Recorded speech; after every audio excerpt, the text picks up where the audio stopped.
Bike का number क्या है? MH XX 342A। वैशाली, तुम्हारे पति राकेश सिन्हा करते क्या? इंजीनियरिंग वर्कशॉप है, उनकी अपनी फैक्ट्री यूनिट है। क्या बात कर रहे हैं आप? जितना पुराना रिश्ता है ना हमारा, उतना ही पुराना रेट है। हाँ केडिया साहब, आप चिंता मत कीजिए, आप चिंता मत कीजिए। आज शाम तक आपका ऑर्डर आपके गोडाउन में पहुंच जाएगा। Thank you.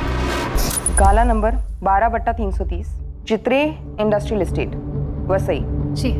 बिजनेस में किसी के साथ कोई दुश्मनी या फिर कोई धमकी वगैरह? नहीं मैम, मुझे तो कभी कुछ बताया नहीं। कोई लोन या फिर कोई बड़ा घाटा? बिल्कुल नहीं मैम, उल्टा काफी अच्छा चल रहा है उनका। अभी हमारी 5वीं एनिवर्सरी के लिए आपने ज्वेलरी बनाई, साड़ियाँ भी खरीदी। ये बताओ, ये सोने का हार तुम्हें पसंद तो आया ना? क्या राकेश रोज इतने सुबह ही अपने वर्कशॉप चले जाते हैं? नहीं, ज्यादातर सुबह 9 बजे निकलते हैं और शाम को 5 बजे तक लौट आते हैं। लेकिन कल रात एक फोन आया था। नहीं, तुम कल सुबह 7 बजे ऑफिस में मिलो मुझे। कोई अगर मगर नहीं सुनूंगा। आ जाना चुपचाप। किससे बात हो रही थी? ये मुझे नहीं पता, लेकिन राकेश बहुत टेंशन में लग रहे थे। क्या हुआ, सब ठीक तो है ना? सुबह 7 बजे ऑफिस के लिए निकलूंगा मैं, नाश्ता करके जाऊंगा। क्या हुआ राकेश? राकेश!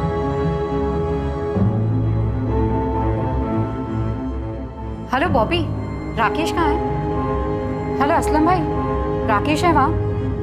राजू, तेरे राकेश साहब से बात करो जरा।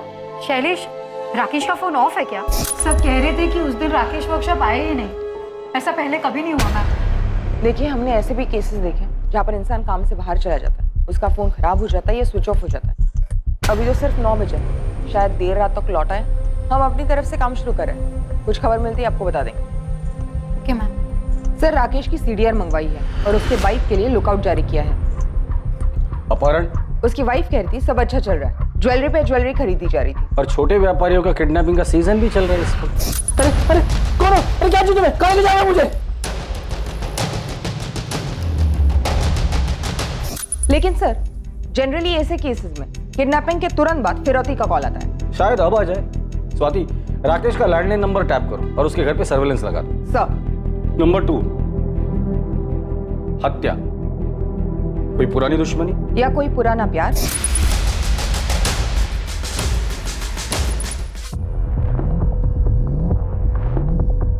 फरार? जर जोरू जमीन का कोई मसला होगा, शायद ये किसी से भाग रहा हो या इसी ने किसी को मार डाला हो और फिर फरार हो गया हो। देखो, किसी भी सूरत में मुझे कॉल मत करना। हाँ हाँ, अब तुम निकलो वरना गाड़ी छूट जाएगी। हो सकता है वाइफ भी राकेश के भागने में शामिल हो और हमारे सामने एक्टिंग कर रही हो। इस वैशाली की भी हिस्ट्री निकाल। आत्महत्या? लेकिन सर, कोई हिंट नहीं छोड़ा है, ना कोई मैसेज और ना ही कोई लेटर। शायद जोश में आकर एकदम से कर बैठा हो।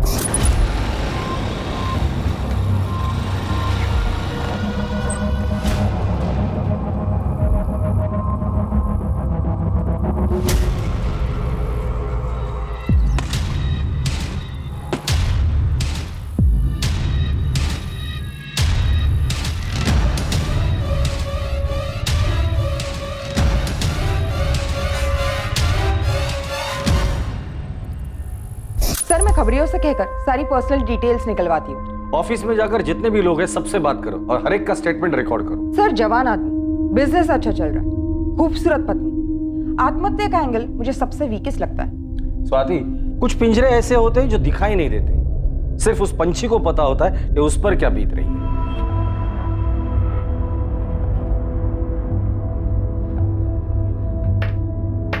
दादू, EMI मैं भर दूंगा जॉब करके, आप सिर्फ डाउन पेमेंट कर दीजिए। अरे मेरी स्कूटर फ्री में दे रहा हूँ ना, लेके जा जा।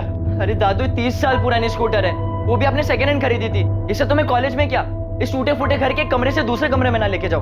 सब बैठे बैठे मिल रहा है ना, इसलिए कदर नहीं तुझे। ओमकार, तुझे मालूम है ना ये घर तुझे मिलने वाला है, फिर भी उसे टूटा फूटा कह रहा है। इससे तो मैं घर ही ना बोलूं। पिंजरा है पिंजरा।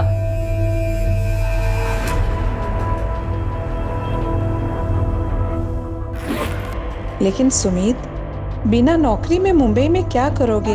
सांस लेंगे अम्मा, यहाँ पटना में दम घुटता है हमारा। चलते हैं हम।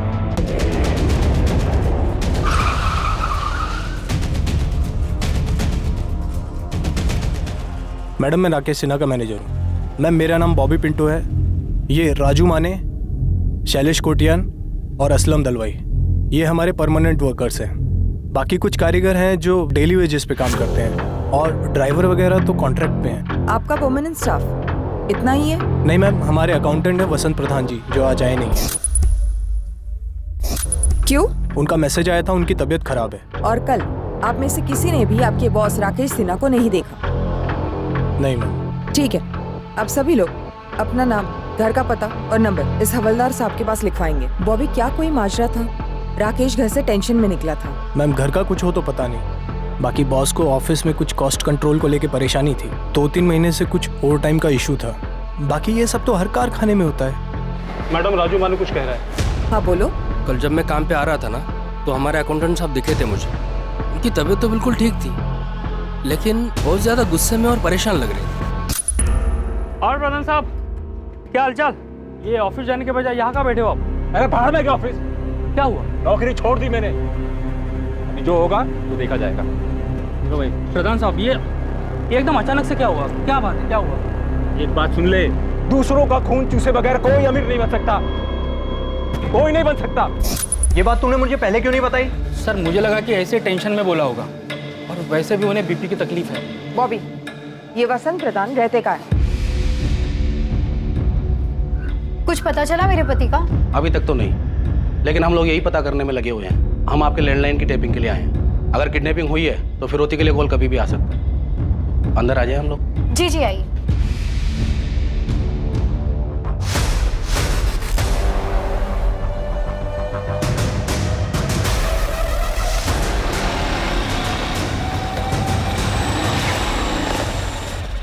वसंत प्रधान, तुमने राजू से राकेश सिन्हा के यहाँ की नौकरी छोड़ने की बात की थी?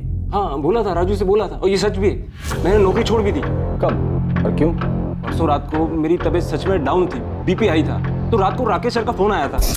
राकेश सर मैं कल छुट्टी लेना चाहता हूँ, मेरी तबीयत ठीक नहीं है। नहीं, तुम कल सुबह 7 बजे ऑफिस में मिला मुझे, आ जाना चुपचाप। सर मैं दूसरे दिन यानी कल सुबह 6:55 को मैं जब ऑफिस पहुंचा, राकेश सर पहले ही आ चुके थे और मुझे पहले से मालूम था कि उन्हें किस बात का गुस्सा था। कितना कट मिलता है तुझे?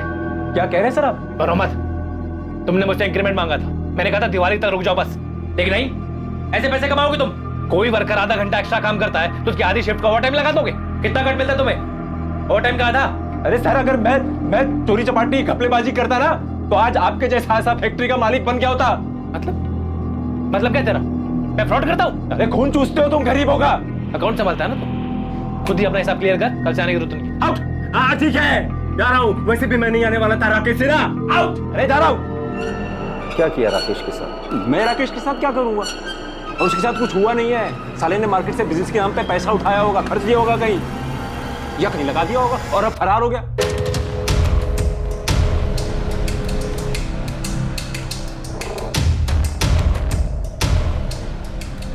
Madam phone tapping team Vaishali Sinha के साथ है।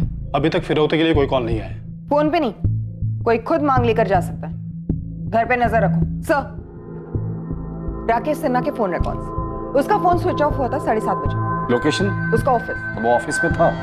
तब से क्या मैं झूठ बोल रहा हूँ? मैंने एक पैसे का झूठ नहीं बोला है सर। मैं कभी झूठ नहीं बोलता, और झूठ बोलता तो आज बड़ा आदमी बन गया होता मैं। अभी मैं जाऊं? मेरा सर फट रहा है। ठीक है जाओ।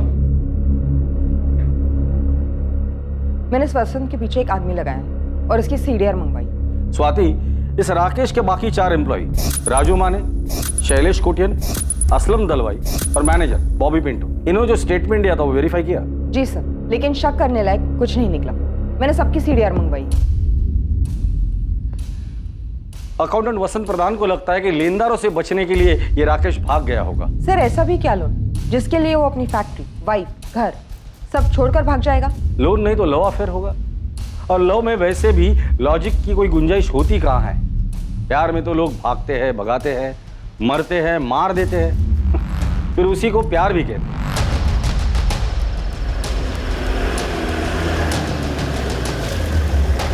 सर, वो अपना रूम।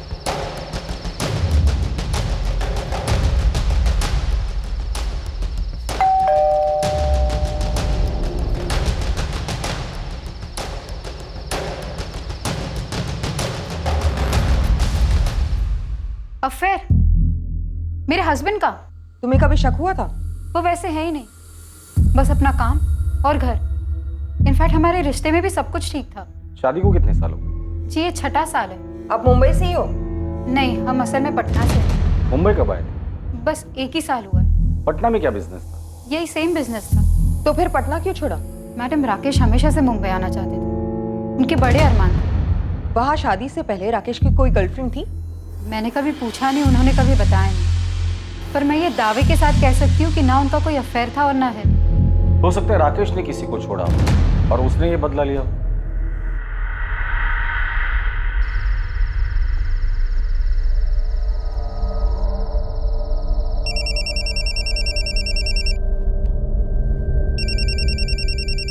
उठाए मैडम और उसे बातों में लगा के रखिए।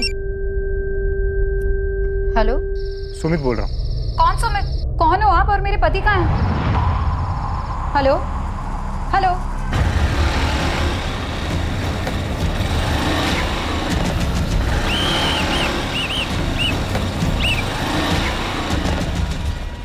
हेलमेट निकालो, लाइसेंस दिखा। बाइक किसकी है? मेरे दादू की। अच्छा, दादा के नाम पे मुझे मामा बना रहा है। चल नीचे उतर, चल चाबी निकाल।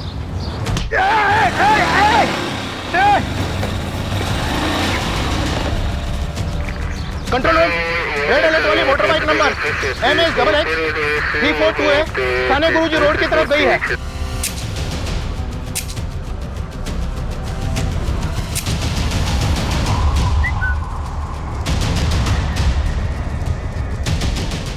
साहब, हमारा ओमकार चोर नहीं है, वो सब कुछ सच सच बता देगा। ओमकार बोल। नहीं दादू, मैं एक तरफ से चोर ही हूँ। अरे क्या बोल रहा है तू? सर, वो बाइक काफ़ी देर से वही के वही खड़ी थी, खाड़ी के पास, और उसमें चाबी भी लगी थी। मुझे तो उसे पहली बार देखकर लव हो गया था, और उसके आसपास कोई था भी नहीं।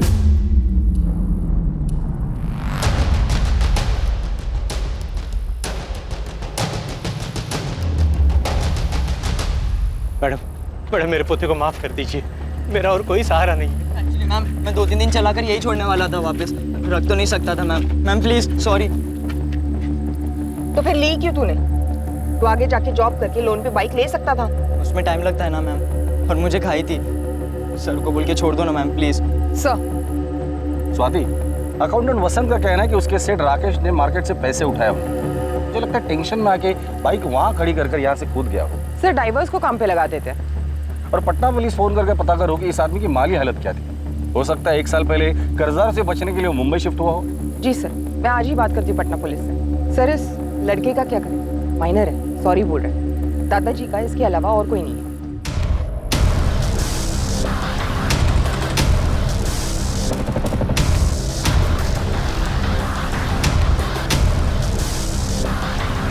सर हेलमेट मिला है और बैग, उस बैग के अंदर मोबाइल।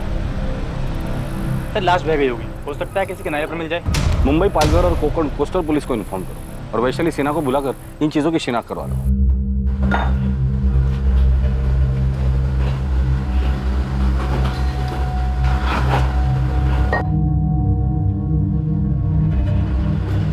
अरे असलम भाई,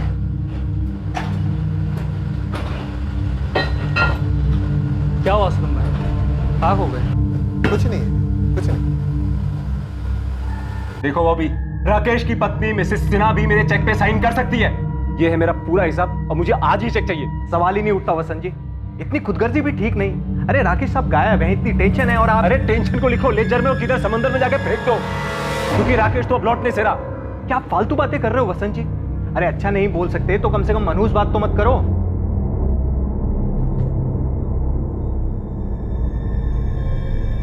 क्या हुआ, कुछ कहना चाहता है? ओमकार, मैं तेरे बाप का भी बाप, मुझे मालूम है तू कुछ कहना चाहता है, कुछ छुपा रहा है मुझसे। पुलिस ने बड़ी मुश्किल से माफी दी, बोल क्या बात है? मैं जरा बाहर घूमने जा रहा हूँ, स्कूटर ले जाऊं? हाँ ले जा। देखो ओमकार, तूने गलती की, उसकी माफी भी मिल गई, लेकिन जिंदगी भर ऐसा कोई काम नहीं करना जिसकी वजह से तेरे मरे हुए माँ बाप को ठेस पहुंचे और मेरी सारी मेहनत जाया हो जाए।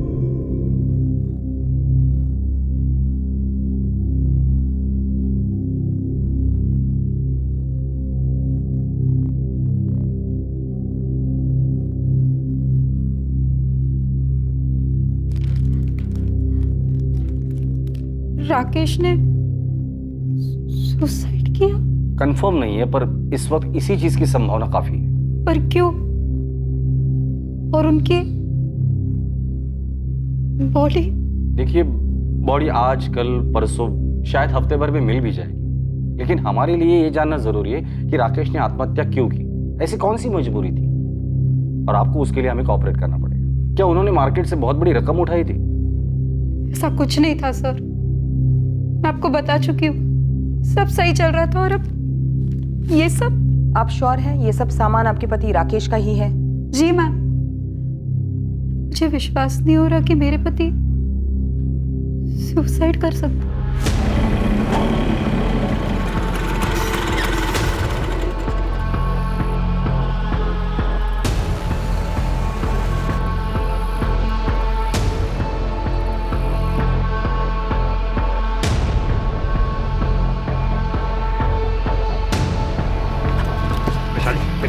मेरी बात तुम मेरी बात सुनो पहले। मेरी बात सुनो वैशाली। वैशाली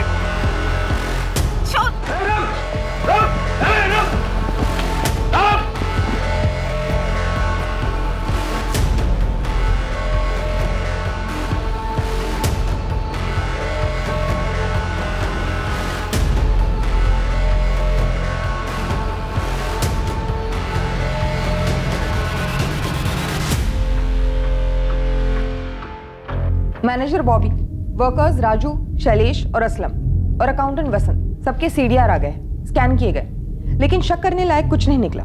पटना पुलिस का क्या कहना है? सर, उन्होंने राकेश के पटना वाले बैंक से बात की। बैंक स्टेटमेंट से पता चला है कि मुंबई आने से पहले राकेश का बैंक बैलेंस और इन्वेस्टमेंट काफी अच्छे थे, प्रॉपर्टी है, भारी इंश्योरेंस पॉलिसी है, और तो और जितने क्लाइंट्स उसके पटना में थे, जितनी कमाई थी, उसके आधे भी मुंबई में नहीं थे। कोई पर्सनल इशू तो होगा ही होगा। वहां के खबरियों का क्या रिपोर्ट है? अपने माँ बाप का इकलौता बेटा था राकेश। माँ बाप काफी पहले गुजर गए थे और रिलेटिव्स ऐसे कोई था नहीं। पटना में जहाँ वो रहता था वहाँ उसका कोई दोस्त पड़ोसी होगा ही होगा। सर, जैसे यहाँ के पड़ोसियों ने बताया, खुश थे दोनों एक साथ वगैरह, वहाँ के पड़ोसियों ने भी यही कहा, सिवाय एक बूढ़ी औरत। ये बताओ, तुम जानना क्यों चाहती हो? ऐसे ही मौसी, मुझे सब पता है, अखबार में भी पढ़ती हूँ। वो राकेश सिन्हा गायब हो गया ना? जब वो दोनों आपके किराएदार थे, राकेश और उसकी पत्नी वैशाली। हाँ, राकेश और वैशाली, उन दोनों के बीच कुछ माजरा था क्या? मतलब अचानक से बसा बसाया घर और बिजनेस छोड़ के मुंबई क्यों चले गए? मुंह छुपा नहीं, मुझे एक अरसे से शक था कि दाल में कुछ काला है। लोग कहते हैं कि बुढ़ापे में आंखें और कान कमजोर हो जाते हैं, लेकिन मेरे साथ तो उल्टा ही हो गया था।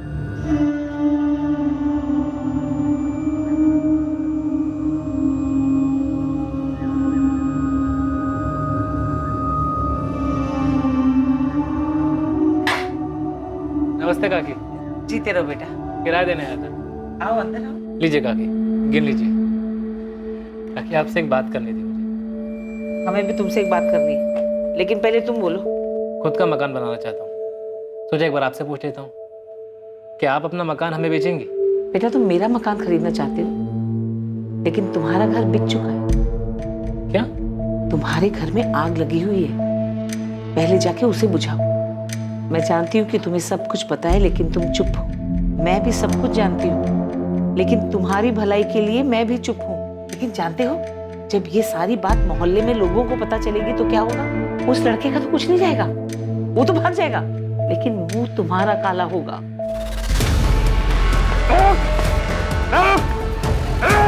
हमसे बच के नहीं जा सकता साले।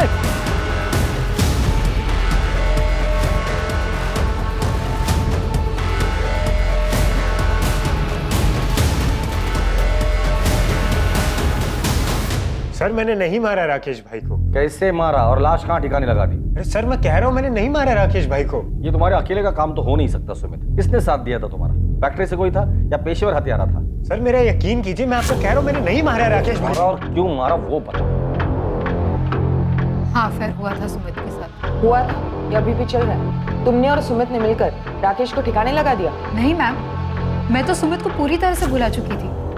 पटना में बैठे मैं विशाली को बुला नहीं पा रहा था, दम घुट रहा था मेरा। ऐसा लग रहा था जैसे जैसे किसी ने मुझे पिंजरे में बंद कर दिया। मिले कैसे थे उसको और राकेश को कैसे जाना? मैं वो पटना वाली फैक्ट्री में उनका असिस्टेंट था।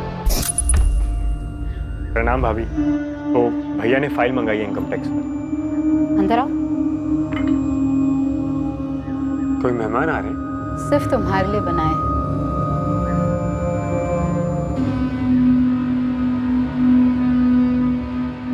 हमारे बीच में पहले दिन से एक आकर्षण। मेरे साथ भाग चलोगे? कहाँ? जॉगिंग? आजाद करो मुझे इस पिंजरे से। कौन सा पिंजरा? अरे सब कुछ तो है तुम्हारे पास। सब कुछ होकर भी मेरे पास कुछ नहीं था, पर मुझे पता था कि सुमित ये बात कभी नहीं समझेगा। वो अफेयर बस जरूरत से निकली, मेरी ये गलती थी। ऐसे क्या जरूरत आ पड़ी कि तुमने अफेयर किया? क्या था ये पिंजरा?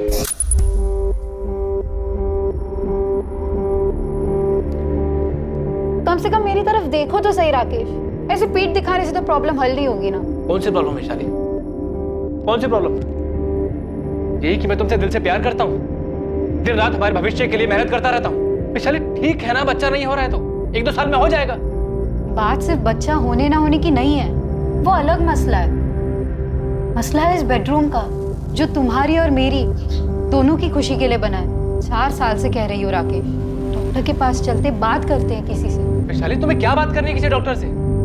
क्या कहना है किसी को? यही कि हम दोनों के बीच में संबंध बेहतर कैसे कर सकते हैं, कैसे खुश रह सकते हैं, एक दूसरे को सेटिस्फाई कैसे कर सकते हैं। विशाली मैं सेटिस्फाई हूँ, तुम्हें क्या चाहिए मुझे समझ में नहीं आ रहा है। तुम हमारी प्राइवेट जिंदगी की दुनिया में नुमाइश क्यों करना चाहती हो? कौन सी प्राइवेट जिंदगी? हाँ कौन सी प्राइवेट जिंदगी? एक झूठ ही जी रहे थे हम, एक झूठ जो राकेश ने खुद को बोल रखा था कि सब कुछ सही है, कोई प्रॉब्लम नहीं है। देखो जो हुआ सो हुआ, मैं इसे तुम्हारी गलती समझकर माफ करने के लिए तैयार हूँ। मुझे माफी नहीं राकेश, डिवोर्स चाहिए। मैंने मुंबई में सारी सेटिंग कर ली है, अगले हफ्ते मुंबई निकल रहे हैं हम। मुझे मुंबई नहीं जाना, वहाँ कौन है हमारा? तभी तो मुंबई जा रहे हैं, क्योंकि वहाँ हमारा कोई नहीं है। वहाँ हमारे बारे में किसी को कुछ पता नहीं होगा। लेकिन हमें तो पता होगा हमारे बारे में, उसे खुद से कब तक छुपाते रहेंगे राकेश? क्रेडिट कार्ड है तुम्हारे पास, जितनी भी शॉपिंग करनी है दिल खोल के कर लो। जिससे भी मिलना है एक आखिरी बार मिलो। और मैं वो आखिरी बार भी सुमित से नहीं मिली।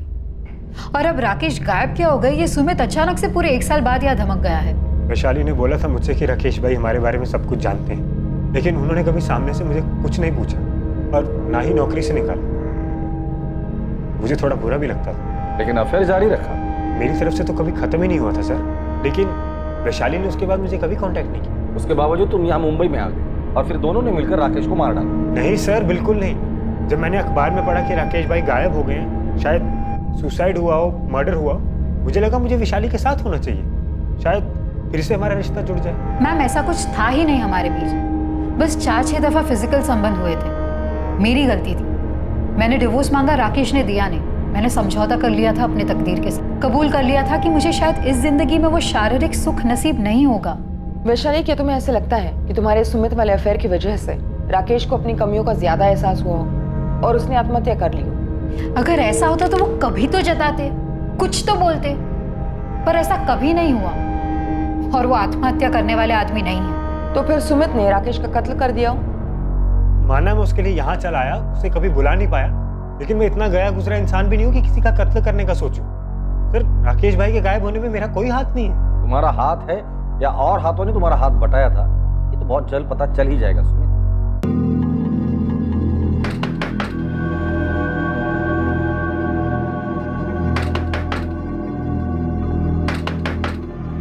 ओमकार, ओमकार, क्या हुआ? इतना वक्त क्यों लगा दरवाजा खोलने में? अरे पसीना क्यों आया? वो एक्सरसाइज कर रहा था ना, मैंने खाना गर्म करके खा लिया है। दोस्तों से मिल के आता हूँ जरा। इस वक्त? हाँ, वो कल टेस्ट है ना, तो तैयारी करनी है।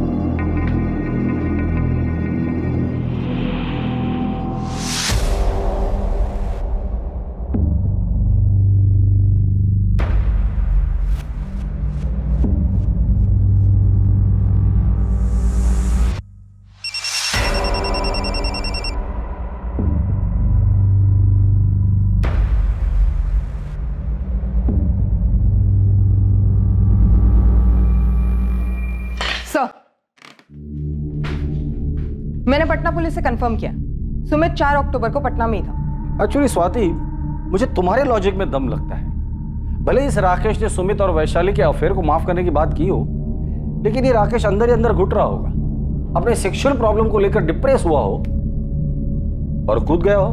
सर दरअसल मैं अपनी थियोरी को डाउट कर रही हूँ। मैं सोच रही थी कि शायद ये वैशाली झूठ बोल रही हो, वैशाली और सुमित ने मिलकर ही राकेश को मार डाला हो, इसलिए मैंने दोनों की सीडीआर मंगवाई है।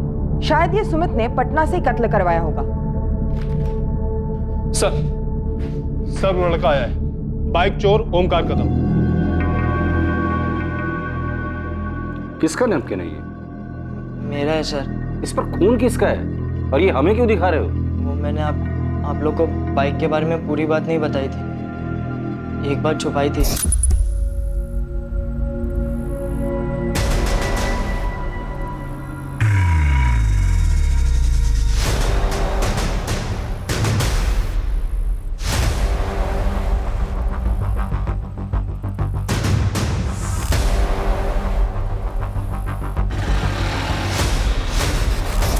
इतनी इंपॉर्टेंट बात तुमने हमसे छुपाई क्यों? वो मुझे लगा कि आप लोग मुझ पर शक करेंगे। तो अब तुम्हें अचानक ऐसे क्यों लगा कि हम तुम पर शक नहीं करेंगे?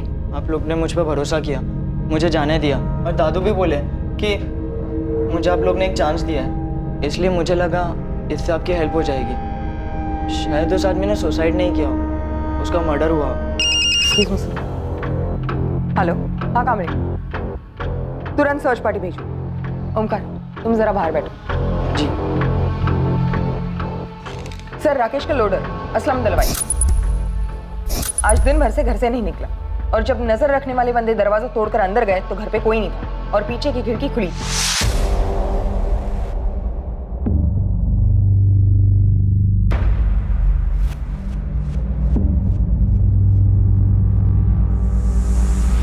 स्वाति, इसे फॉरेंसिक लैब भेज दो और उस असलम को अपनी कस्टडी में ले लो।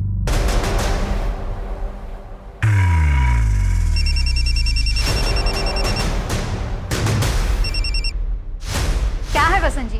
अरे मुझे मेरे पैसे कम मिल रहे हैं। असलम भाई, नहीं नहीं मैडम, एकदम गाय आदमी है, वो क्यों सर का मर्डर करेगा? और असलम भाई का कभी किसी के साथ पंगा नहीं हुआ है मैडम, जरूर आपको कोई गलतफहमी हुई। तो फिर ये असलम फरार क्यों हुआ? फोन भी स्विच ऑफ है, उसे पता चल गया था कि हम उस तक बहुत जल्द पहुंचने वाले, इसलिए मौका देखते ही भाग गया। कोई ऐसी जगह पता है जहाँ वो छुप सकता है? हाँ, उसके गांव का एड्रेस है हमारे पास। हमने पता किया, वो वहां नहीं है।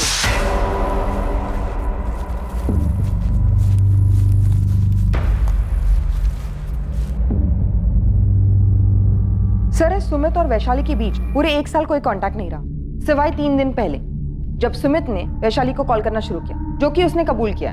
दोनों की कॉल लिस्ट में ऐसा कोई नंबर भी नहीं जिससे उन पर शक जाए। लेकिन एक गौर करने वाली बात है, हाल ही में अकाउंटेंट वसंत प्रधान की तरफ से वैशाली को कई कॉल्स किए गए। मेरी मेहनत की कमाई है सर, और मुझे इस वक्त उसकी सख्त जरूरत है।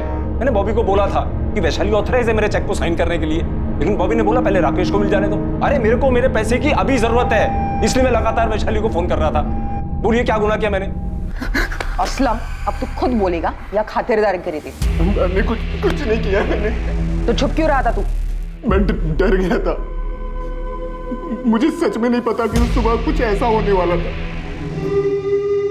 अभी हमारी 5वीं एनिवर्सरी के लिए आपने ज्वेलरी बनाई थी, साड़ियाँ भी खरीदी। ये बताओ, ये सोने का हार तुम्हें पसंद तो आया ना? सच कहूँ तो नहीं राकेश, मुझे ये सोने का हार नहीं पहनना, मुझे बस इस सोने के पिंजरे से आज़ाद होना है। फिर से बोल रही हूँ राकेश, मुझे डिवोर्स चाहिए। पिछले साल जब तुमने सुमित के साथ अफेयर किया था तब भी तुमने डाइवोर्स की नेट लगा रखी थी, इस बार फिर से अफेयर शुरू किया?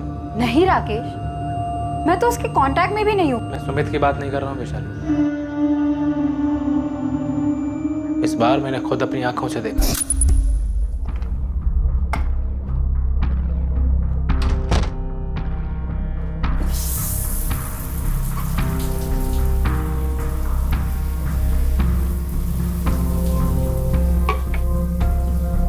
वैशाली, मैं बॉम्बे साइड जा रहा हूँ, 2 पार्टीज की मीटिंग है, देर रात लौटूंगा। ठीक है।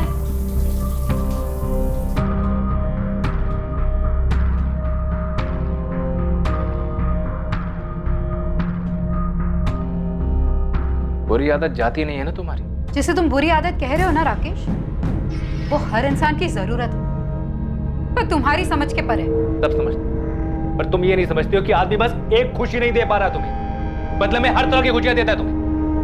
तुम्हारे नाम की एफडी, जमीन, कंपनी में पार्टनरशिप, हर तरफ तुम्हारा नाम लिखवाता हूं मैं। साड़ियां लेके देता हूं, जेवर लेके देता हूं, सब तो लेके देता हूं तुम्हें, लेकिन नहीं, तुम्हें तो बस जानवर की तरह बिस्तर। एक बात बताओ, अगर तुम्हें भूख लगी हो और मैं तुम्हारे लिए गाना गाऊं तो, या घर सजाऊं तो, या खुद सज सज कर तुम्हारे पैर दबाऊं तो, इससे तुम्हारी पेट की भूख मिटेगी?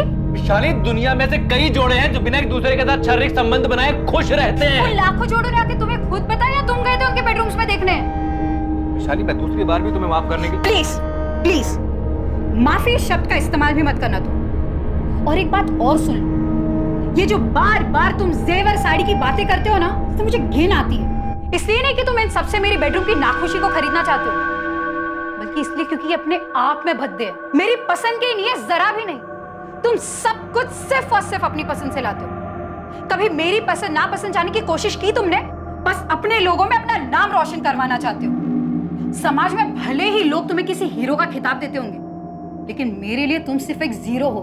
मैं तुम्हारे नाम के आगे से सारे जीरो काट देता हूं, एक दमड़ी भी नहीं दूंगा तुम्हें। इंश्योरेंस से लेकर प्रॉपर्टी से लेकर हर जगह से तुम्हारा नाम मिटा देता हूं, फिर तलाक दूंगा तुम्हें। उसके बाद ये वीडियो ऑनलाइन डाल दूंगा ताकि हर कोई इसका मजा ले पाए। तुम्हारे माँ बाबा, भाई बहन सब, और तुम्हारे प्रेमी की पत्नी और सबकी फैमिली, सबके सब। कुछ दिनों तक राकेश और वैशाली के बीच भारी तनाव रहा। नहीं, तुम कल सुबह 7 बजे ऑफिस में मिला मुझे, कोई अगर वगैरह नहीं सुनूंगा। क्या हुआ, सब ठीक तो है ना? सुबह 7 बजे ऑफिस के लिए निकलूंगा मैं। और आखिरकार वो दिन आ ही गया जब इस साजिश को अंजाम दिया जाने वाला था।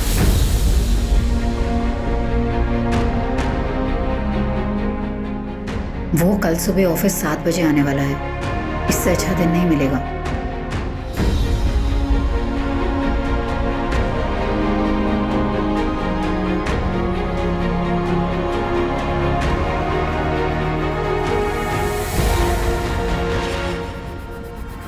निकल गया।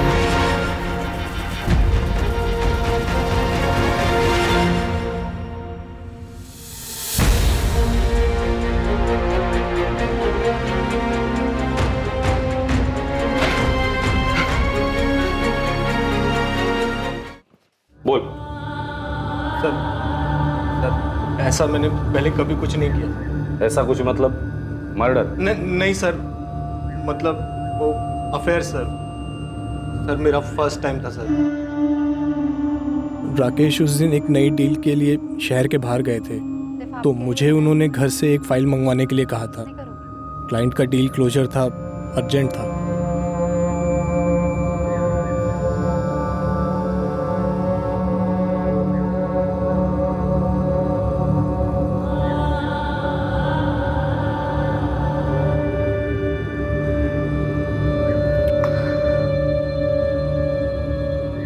उसे पता चल गया बॉबी। क्या? कभी? काफी दिन हो गए। फिर उसने अभी तक मुझे कुछ बोला क्यों नहीं? वो उसका स्टाइल नहीं है, जो बोलना है मुझे बोल रहा है। क्या बोला? यही कि डिवोर्स देने को तैयार है। डिवोर्स? वैशाली, मैं शादीशुदा हूँ, मतलब बच्चा ऑन द वे है। तुमसे शादी करने की बात नहीं कर रहा। मैं खुद ऐसा डिवोर्स नहीं चाहती जहां वो सारी प्रॉपर्टी, इंश्योरेंस कंपनी, हर जगह से मेरा नाम निकले, और ना सिर्फ मुझे रास्ते पर लाए, पर तुम्हें भी रास्ते पर लाए। मुझे?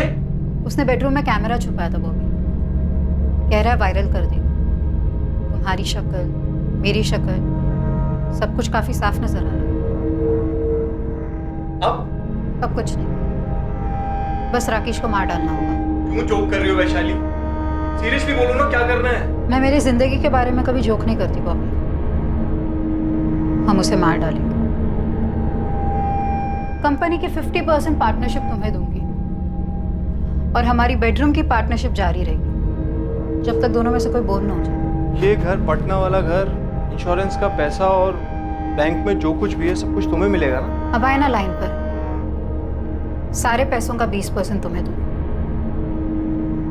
अब बोलो कब और कैसे करना? आज दुनिया से भी जाएगा, सब कुछ तैयार है। हम लोग फ़ोन या एसएमएस पर कभी बात नहीं करते थे, सिर्फ सोशल नेटवर्क पर या मैसेंजर पर, इसलिए आप लोगों की नज़र में कभी नहीं आए। मुझे या वैशाली को पता नहीं था कि राकेश ने अकाउंटेंट वसंत जी को ही बुलाया था मीटिंग के लिए। मेरा प्लान यही था कि उस मीटिंग से पहले ही राकेश को ख़त्म कर दूं, लेकिन वसंत जी जल्दी ही पहुंच गए।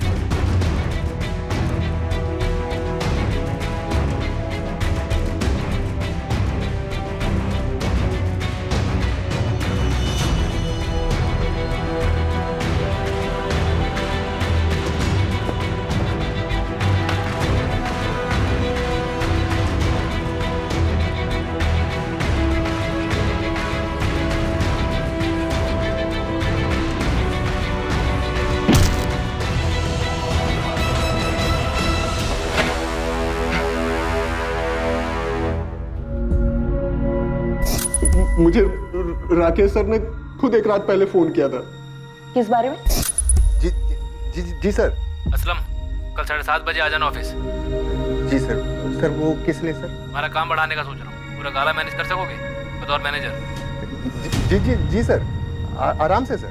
इसलिए गया था मैं वहां, कितने अरमान लेकर, और क्या देखता और क्या किया मैंने, इतना बड़ा गुनाह। सुन, मुझे बस घर जाने दीजिए। मैं यही कहूंगा कि मैं जल्दी आया। काम कर, मेरे साथ ऊपर सेप्टिक टैंक पर चल। राकेश सर की बॉडी को ठिकाने लगाना है और एक खून भी साफ करना है।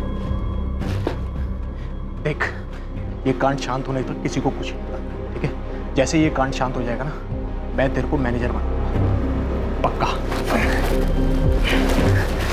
मैंने डर के मारे आप लोगों को भी झूठ बोला कि राकेश सर आए ही नहीं, जबकि आए थे तो बॉबी ने उन्हें मार भी दिया। बॉबी, लाश अब भी वही है सेप्टिक टैंक में? बैग, मोबाइल और हेलमेट नदी में किसने फेंका?